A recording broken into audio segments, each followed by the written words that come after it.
लो जी मैं जरा ना नमाज पढ़ के सब पहले जल्दी ना बाहर निकले यहो जो मंजर हवावां का शोर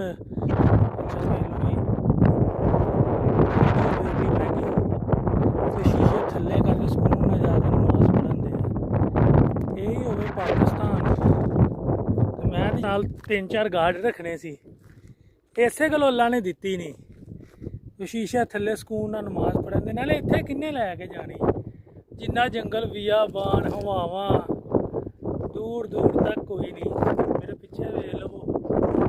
किंज सन्नाटे खामोशियां